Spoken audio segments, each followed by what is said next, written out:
जी बिल्कुल भाई। भाटी जी नमस्कार, मैं परवीन अरोड़ा बोल रहा हूँ R news network news channel से।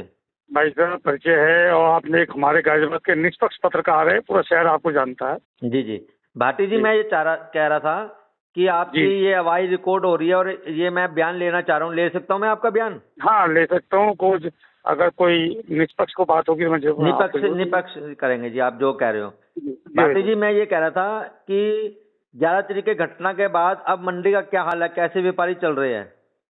नहीं, व्यापारी चलना तो चाह रहे हैं पर चल नहीं पा रहे हैं। जो गोलियों की गूंज है अभी, किसान व्यापारी मंडी के पल्लेदार व फुटकर उनकी आवाज कानों से निकली नहीं है भाई साहब। अच्छा जी। मंडी बहुत भयभीत है। किसान आना बंद कर दिया है। मंडी की एकदम खत्म हो गई है और किसान बहुत भयभीत है। इसका हमने मंडी सभापति को भी संज्ञान दे दिया है और माननीय जिलाधिकारी को भी बता दिया है।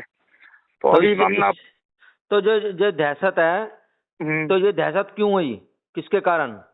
देखो, एक कोई अपराधी प्रवृत्ति के लोग मंडी में आए जी जी। और वो अपना भौकाल बनाना चाह रहे थे। तो ये परिस्थितियां ऐसी बनी। जी तो बड़ा भय का माहौल है। हालांकि इसमें हम लोग प्रयास कर रहे हैं कि भय का माहौल निकले जी और मंडी सुचारू रूप से दोबारा उसी स्थिति में आए। लेकिन फिलहाल संभावना स्थिति नहीं ऐसी हो रही है। मंडी से आड़ती भी प्लान कर रहे हैं। आरती भी वहां से जा रहे हैं? हाँ आड़ती प्लान कर रहे हैं। जी हाँ आड़ती प्लान कर रहे हैं और उत्तर प्रदेश सरकार के राजस्व का भी बहुत नुकसान हो रहा है। और भाई राजस्व का नुकसान हो रहा है और एक नंबर 2 यहाँ के जो आम जनता है वो जो नहीं आएंगे तो सब्जी महंगी होगी तो उनको भी नहीं हमारे मंडी के सामने जो वसुंधरा इंदिरापुरम ये सब कॉलोनियों में जो बड़ी बड़ी कॉलोनियां थी, जिनके संडे में मंडी में बहुत बड़ा मजमा लगता था। लोग आया करते, लेकिन उस भय की वजह से बहुत नुकसान हुआ है। सबने आना जाना बंद कर दिया है। तो इससे जैसे भय की वजह नुकसान हो रहा है, इसमें किन किन लोगों का नुकसान हो रहा है जी? इसमें फुटकर का भी हो रहा है, व्यापारी का व्यापार का भी हो रहा है, उत्तर प्रदेश सरकार का राजस्व का नुकसान हो रहा है और हमारी मंडी से आड़ती पलायन कर रहे हैं। तो आपने इसके लिए क्या पहल करी? किसी अधिकारी से मिले आप या किसी को कहा भाई जो अपराधी किस्म के लोग थे उन पे कार्रवाई की हो? कुछ शासन प्रशासन ने? देखिए, अपराधी वाला सब तो खत्म हो गया, क्योंकि अपराधी वाला मामला तो उसी दिन प्रकरण खत्म हो गया था। पुलिस ने अपनी मुस्तैदी से उस दिन काम कर दिया था, वो सब तो वहाँ खत्म हो गया। ठीक है। फिलहाल है यथास्थिति की। आप मुझसे बात कर रहे हो, मैं यथास्थिति बता रहा हूँ आपको। ठीक है, यथास्थिति के लिए, अच्छी स्थिति के लिए आप क्या प्रयास कर रहे हो? अब उसमें प्रयास किया जा सकता है, लेकिन जो लोग प्लान करके उनका बहुत दिक्कत हो रही है। कितने आड़त प्लान करके जी वहाँ से कितने लोग? अभी गुपचुप बातें हैं, पूरी पुष्टि नहीं हो पाई है, लेकिन कुछ कर चुके हैं, कुछ का मन है। जल्दी में हो सकता है ये स्थिति बन जाए और लोग भी चले जाए। तो अच्छा ना जाए ये लोग प्लान करके, तो इसके लिए आप लोग क्या कर रहे हो? भाई मंडी को भयमुक्त करना चाह रहे हैं और उस पर प्लान हो रहा है। क्या उसमें शासन प्रशासन व व्यापारियों की सबकी सहमति बनेगी और शासन प्रशासन की तरफ से आश्वासन मिलेगा तो इस पर बात बन पाएगी। तो क्या ये एक विधायक थे भाजपा के, उन्होंने लाइसेंस कैंसिल करने की मांग की थी? उसमें हम मैं जिस पार्टी से जुड़ा हूँ उस किसी विधायक का नाम नहीं लूंगा इसमें। किसी विधायक को मतलब नहीं, मैं ये कह रहा हूँ कि जैसे विधायक जी ने मांग की थी कि जो लाइसेंस जो व्यापारी है उनके लाइसेंस सारे जब्त करके कैंसिल करके दोबारा किया जाए।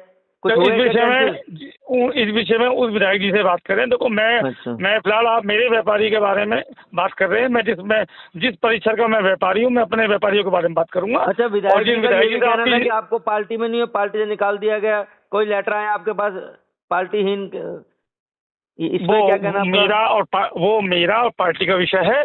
अच्छा, मैं जवाब दूंगा और वो कोई ऐसा का कोई निर्णय आएगा तो मैं आपको समय पर बताऊंगा। कोई नोटिस आया आपके पास 15 दिन के भारतीय जनता पार्टी? वो मेरा गोपनीय विषय है, मैं आपको नहीं बताऊंगा। अच्छा, आप मंडी के बारे में जिक्र करेंगे जी हम आपसे। हाँ, आपने मेरी व्यापारी से बात करी, उस विषय में बताऊंगा। तो व्यापारी अब रोकने के लिए क्या प्रयास कर रहे हो आप? भाई देखो, प्रयास है जिनको हम मानसिक संतुष्ट कर सकते हैं उतना कर रहे हैं और नहीं हो पाएंगे तो क्या कर सकते हैं भाई। तो आप सब लोग चले जाओगे यहाँ से? नहीं, ये तो नहीं कह सकते। जाएंगे कैसे भाई? जितना है फेस करेंगे, नहीं करेंगे तो मजबूरी है। तो इसमें सरकार का भी तो नुकसान हो रहा है जब आड़त चले जाएगी यहाँ से। तो नहीं, सरकार का नुकसान कुछ नहीं, राजस्व का नुकसान हो रहा है, लेकिन हम एक सरकार के कहीं न कहीं संगठन के माध्यम से हम एक कड़ी है, उसको पूरा प्रयास करेंगे। ये उत्तर प्रदेश सरकार भयमुक्त सरकार है और इसमें हम लोग लगे हुए हैं। इस काम को हो सकता है शासन प्रशासन हमको मदद करे तो ये मामला जल्दी में हो सकता है कि मामला शांत हो जाए। तो मंडी समिति जो सचिव है वो आपकी मदद कर रहे हैं इसमें, वो रोक रहे हैं आड़तियों को, नहीं रोक रहे जो जा रहे हैं? अभी ये पहले हमारी वार्ता हो जाए और अभी तक हमने ये उच्च अधिकारी को बताया, मंडी सचिवाधिकारी को वार्ता नहीं हुई है। अभी इसमें सभापति जिलाधिकारी साहब से बात हुई है। अभी हमारी सचिव को वार्ता नहीं हुई है। जब हम सब 3 लोग बैठ जाएंगे तो ये बात रखी जाएंगी, जल्दी में समय तय होने वाला है। तो कब आपकी मीटिंग होगी, कब सभापति से मुलाकात होगी? अभी समय को निर्धारित नहीं हुआ है क्योंकि हमने भी अगत कराया है। और कुछ कहना चाहोगे आर न्यूज के माध्यम से आप? भाई ये कहेंगे आप लोग हमें कोऑपरेट करें, सपोर्ट करें और आपके माध्यम से हमारे को व्यापारियों की आवाज़ जा सकती है तो इस आवाज़ को पहुंचाकर उनको संतुष्ट करने का काम करें। ठीक है भाटी जी, धन्यवाद आपका कीमती समय देने के लिए। ये हम आपका बयान चला सकते हैं चैनल पे अपने? नहीं, अगर आप निष्पक्षता से जो मैंने बोला इसको चलाएंगे तो मैं आपके उससे सहमत हूँ और मुझे पूर्ण उम्मीद है कि प्रवीण अरोड़ा जी मेरे बयान को जिस तरह मैंने बोला उसी में को तोड़ मोड़ ना कर पूर्ण इस तरह ही चलाएंगे। आपने जैसा विश्वास किया हमारे पे, प्रवीण अरोड़ा पे, आर न्यूज पे, उसी तरह एक भी शब्द नहीं कटेगा, ना तोड़ मोड़ करेंगे। आप इसको सुन सकते हैं और ये रिकॉर्डिंग भी सुन सकते हैं। मैं आपको बिल्कुल यही चीज चैनल पे चलाऊंगा ये तो और जनता को आपकी सच्चाई बताऊंगा, आपका दर्द दिखाने की कोशिश करूंगा मैं आपकी। ये बात शायद आपको जानकारी नहीं होगी, जब मेरी आपकी हेल्प हुई थी मैंने आपके बोला था सच्चाई की एक आवाज प्रवीण अरोड़ा, इसी को भी ध्यान रखें आप। जी। ठीक है भाटी जी, कीमती समय देने के लिए आपका धन्यवाद। नमस्कार जी, नमस्कार।